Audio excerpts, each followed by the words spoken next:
and $21 million for voter turnout in India. Why are we caring about India turnout? We got enough problems. We want our own turnout, don't we? Can you imagine all that money going to India? I wonder what they think when they get it. Now, it's a kickback scheme. You know, it's not like they get it and they spend. They kick it back to the people that send it, I would say, in many cases. Many of these cases, anytime you have no idea what we're talking about, that means there's a kickback, because nobody has any idea what's going on there. $29 million to strengthen the political landscape in Bangladesh.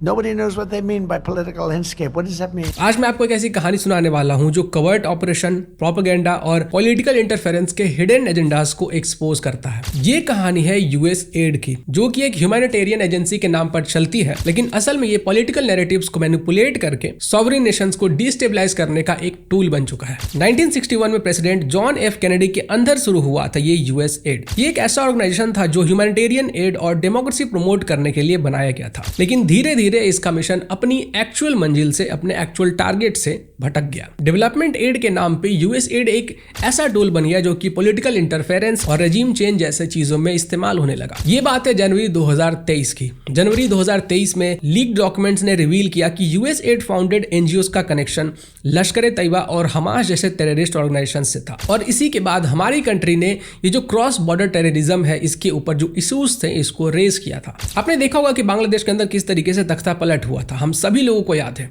और कैसे ये जो तख्ता पलट हो रहा था उसको शो कॉल्ड कुछ जर्मनी में बैठे हुए यूट्यूबर्स स्टूडेंट प्रोटेस्ट का नाम दे रहे थे। लेकिन बांग्लादेश के अंदर ये जो रेजिम चेंज हुआ था, इसके पीछे जो फंड्स इस्तेमाल किए जा रहे थे वो कहीं ना कहीं यूएस एड से ही आए थे। बांग्लादेश में यूएस एड ने 202 मिलियन एक इंटरिम गवर्नमेंट को दिया था जो मोहम्मद यूनिस के अंडर थी। और ये वही टैक्टिक्स है जो वेनेजुएला और निकरगुआ जैसे कंट्रीज में रेजिम चेंज ऑपरेशंस के लिए यूज किया गया था। अगर मुझे किसी कंट्री को कंट्रोल करना है, अपने हिसाब से चलाना है, अपने बेनिफिट के लिए चलाना है, तो मैं सबसे पहले क्या करूंगा? मैं ये करूंगा कि जो सामने वाली कंट्री है उसमें लोगों को ढूंढूंगा कि कौन वो लोग हैं जो हमारे नैरेटिव को सपोर्ट करते हैं, जो मेरे नैरेटिव को सपोर्ट करते हैं, जो मेरे जैसा सोचते हैं। जब उस कंट्री के मुझे ऐसे लोग मिल जाएंगे जो मेरे तरीके से सोचते हैं, मैं उनको फंड दूंगा और उनको अपने तरफ कर लूंगा, क्योंकि वो लोग भी मेरे तरह से सोचते हैं। फिर मैं उनको अलग अलग तरीके से सपोर्ट करूंगा। वो मॉनेटरी सपोर्ट भी हो सकता है, किसी और तरीके से भी सपोर्ट हो सकता है। और उसके बाद जब वो लोग पावर में आ जाएंगे, तब उस पूरे कंट्री को मैं अनऑफिशियली कंट्रोल कर रहा हूंगा। और यही सेम चीज यूएसए में बैठे हुए लोग कर रहे थे, जिसका कि एक टूल था यूएस एड। अब ऑलरेडी पाकिस्तान, बांग्लादेश, वेनेजुएला जैसे कंट्रीज में रेजिम चेंज हो चुका था ताकि वो यूएसए में बैठे हुए उन कंट्रोलर्स की बात माने। और यही सेम टेक्निक इंडिया के साथ भी अप्लाई करने की कोशिश की जा रही है कई सालों से। अब ऐसे लोगों को किन से खतरा हो सकता है? उन्हीं लोगों से जो कि राष्ट्रवादी हैं, जो अपने देश की भलाई के बारे में सोचते हैं, क्योंकि वो तो कभी नहीं चाहेंगे कि भाई हमारे देश का जो कंट्रोल है वो किसी और के हाथों में रहे। अब यहाँ पे होता यह है कि इंडिया के अंदर जो बीजेपी की नेशनलिस्ट गवर्नमेंट है वो उनका प्राइम टारगेट बन जाती है, यानी कि नरेंद्र मोदी। अब मोदी की नेशनलिस्ट पॉलिसी और उनका ग्लोबल राइज कुछ लोगों के एजेंडा के अगेंस्ट था। और रिपोर्ट्स ने भी रिवील किया कि जो यूएस एड फंडेड एंटिटीज थे, जैसे कि अटलांटिक काउंसिल, वो एक्टिवली प्रो मोदी नैरेटिव्स को सप्रेस कर रहे थे और एंटी बीजेपी प्रोपेगेंडा को एम्पलीफाई करते थे। इसके साथ साथ विकीलीक्स, जो कि पूरे दुनिया में मशहूर है चीजों को लीक करने के लिए, सीक्रेट डॉक्यूमेंट्स को रिवील करने के लिए, उन्होंने ये लीक करके बताया कि जर्नलिस्ट जैसे कि शेखर गुप्ता और फाइट डिसूजा ने एंटी गवर्नमेंट नैरेटिव्स एम्पलीफाई करने में रोल प्ले किया था। और ये सभी कुछ यूएस एड फंडेड इनिशिएटिव्स का हिस्सा था। अब यहाँ पे मैं थोड़ा सा ट्रैक चेंज कर रहा हूँ और एक न्यू कैरेक्टर को इंट्रोड्यूस कर रहा हूँ, जिसका कि नाम है प्रशांत भूषण। संभावना इंस्टीट्यूट, जो प्रशांत भूषण का इनिशिएटिव है, ये लेफ्ट विंग आइडियोलॉजी वाले लोगों से लिंक्ड है। फॉर एग्जाम्पल रवीश कुमार या फिर अल्ट न्यूज वाला प्रतीक सिन्हा। और ये जो संभावना इंस्टीट्यूट है, ये इन लोगों के साथ इंटरव्यूज के साथ साथ कोलैबोरेट करता है, जो कि यूएस एड से फंडेड है। माइक बेन, जो कि फॉर्मर यूएस डिप्लोमेट हुआ करते थे, उन्होंने बहुत सारे खुलासे किए। But then they did a really cute trick. They went from counterterrorism to counterpopulism. Now, we've always had this ability since the 1940s to interfere in the domestic affairs of foreign governments or foreign countries, to topple communist countries. This was the whole Cold War counter-communism work of the CIA and the State Department. But that was primarily targeting left-wing communists or left-wing socialists or left-wing populist-run countries. When Trump won the election in 2016, the Global Engagement Center pivoted from being counterterrorism to counterpopulism, arguing that right-wing populist governments, it wasn't just right-wing, they were also against left-wing populists, but they simply never rose to power in the way that Trump did in the U.S., Bolsonaro did in Brazil. Matteo Salvini did in Italy. Marine Le Pen almost did in France. Nigel Farage was on his way to in the UK and the Brexit referendum. The AfD party in Germany, the Vox party in Spain. In 2016, they were afraid that social media rising all of these right-wing populist parties to power would effectively collapse the entire rules-based international order unless there was international censorship. Mike Benz ने बताया कि 2019 Lok Sabha election से पहले USAID ने नरेंद्र मोदी की image tarnish करने के लिए कैंपेन्स चलाए थे और ये जो कैंपेन्स किए गए थे वो थिंक टैंक और सोशल मीडिया प्लेटफॉर्म्स के जरिए किए गए थे, जिसमें कि नरेंद्र मोदी के पॉलिटिकल सक्सेस को मिस इन्फॉर्मेशन का रिजल्ट बताया गया था। लेकिन इनका जो टारगेट था वो सिर्फ नरेंद्र मोदी या फिर एक पॉलिटिकल पार्टी तक सीमित नहीं था, हमारे सिर्फ गवर्नमेंट तक सीमित नहीं था। इन्होंने हमारे देश के बड़े बड़े बिजनेसमैन को भी टारगेट किया था, जैसे कि अडानी ग्रुप को भी टारगेट किया गया था। Organised crime corruption reporting project यानी कि OCCRP जो यूएसएड और जॉर्ज सोरोस की ओपन सोसाइटी फाउंडेशन से फंडेड था, इसने अडानी ग्रुप के अगेंस्ट हिट पीसेस पब्लिश किए थे, यानी कि सिलेक्टिवली टारगेट करने के लिए आर्टिकल्स पब्लिश किए गए थे ताकि गौतम अडानी का जो इमेज है वो खराब किया जा सके और अडानी ग्रुप के जो स्टॉक्स हैं, जो उनका बिजनेस है, पूरा एम्पायर है, उसको कोलैप्स करवाया जा सके, जो कि इनडायरेक्टली कहीं ना कहीं हमारे इंडियन इकोनॉमी को भी इफेक्ट कर रहा था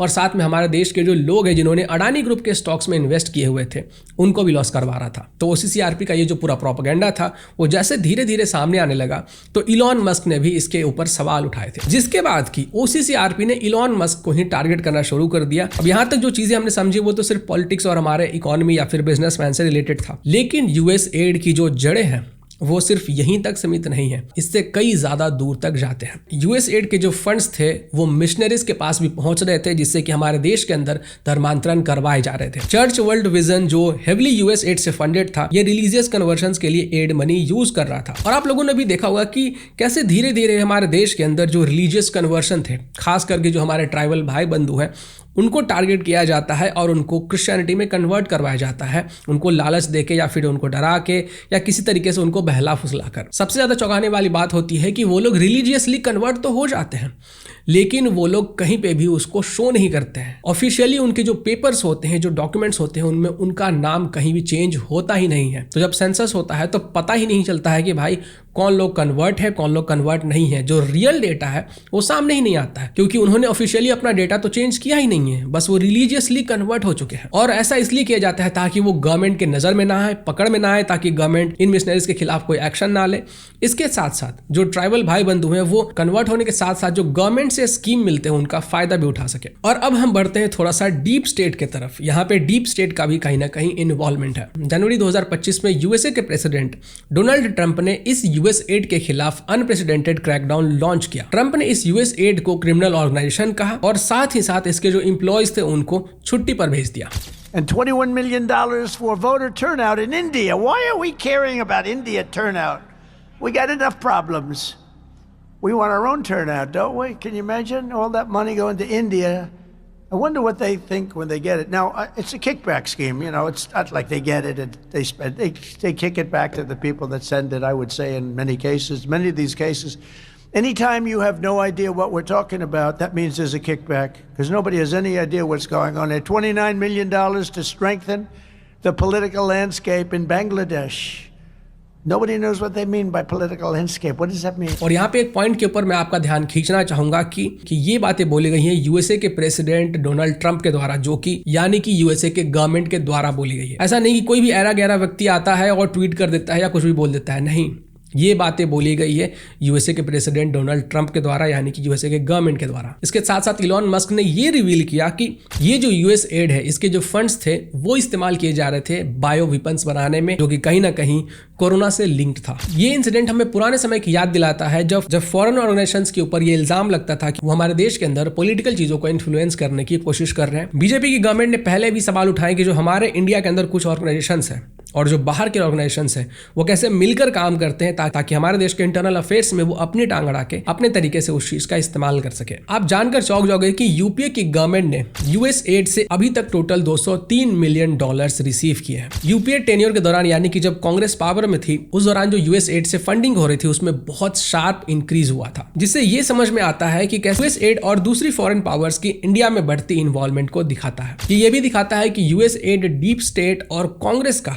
किस तरीके से गठबंधन चल रहा था, जिनका कि पॉलिसी मैटर में बहुत सिग्निफिकेंट इन्वॉल्वमेंट था। लेकिन जब एनडीए गवर्नमेंट पावर में आती है, यानी कि बीजेपी जब पावर में आती है, तो ये जो फंडिंग था वो सिग्निफिकेंटली रिड्यूस हुआ था। उसी सीआरपी को यूएसए से बहुत सारे फंड्स मिलते हैं और उसी सीआरपी आप देखिए कि जब भी कोई पार्लियामेंट सेशन होने वाला होता है तो फिर कैसे राहुल गांधी या फिर कांग्रेस को इंडोर्स करते हुए नजर आते हैं। ट्रंप ने यह भी रिवील किया कि जो बाइडेन की गवर्नमेंट थी उसने $21 मिलियन हमारे देश के अंदर वोटर टर्नआउट को अफेक्ट करने के लिए एलोकेट किए थे, क्योंकि डोनाल्ड ट्रंप के हिसाब से जो बाइडेन अपने हिसाब से अपने तरीके की जो गवर्नमेंट है वो इंडिया में चुनकर लाना चाहता था। ठीक वैसे ही जैसे कि वेनेजुएला में हुआ, पाकिस्तान में हुआ या फिर बांग्लादेश में हुआ। डोनाल्ड ट्रंप ने यह भी कहा कि इंडिया के जो इलेक्शन है उसमें इंटरफेरेंस एकदम अनएक्सेप्टेबल है और हमारे देश के टैक्स पेयर्स का जो पैसा है वो हमारे टैक्स पेयर्स के लिए ही होना चाहिए। अब जैसे ये सभी चीजें बाहर आने शुरू हुई तो देखिए पूरा नेक्सस कैसे बिल बिलाकर सामने आया और इसको इलोन मस्क ने भी एक्सपोज किया है। इंडियन एक्सप्रेस जैसे न्यूज पोर्टल्स हो गए, मोहम्मद जुबैर जैसे लोग हो गए, राजदीप सरदेसाई की जैसे जर्नलिस्ट हो गए, इन्होंने तुरंत इसको डिफेंड करना शुरू कर दिया कि भाई ऐसा तो कुछ भी है ही नहीं। वो चोर की दाढ़ी में तिनका वाली कहावत तो आपने सुनी ही होगी। ये सेम चीज यहाँ पे दिखाई पड़ने लगा। जैसे ही चोर की बात हुई और सारे चोर एक एक करके बिल से बाहर निकल के कहने लगे हम चोर नहीं है, हम चोर नहीं है। तो ये थी पूरी कहानी कि किस तरीके से यूएस एड का इस्तेमाल किया जाता है, फंड्स का इस्तेमाल किया जाता है अलग अलग कंट्रीज के अंदर चीजों को कंट्रोल करने के लिए और अपने लाइक माइंडेड लोगों को पावर में लाने के लिए। बाकी मैं ये चाहूंगा कि जितना हो सकता है आप इस वीडियो को शेयर करें और लोगों को भी जागरूक करें कि आखिर चल क्या रहा है। नमस्कार।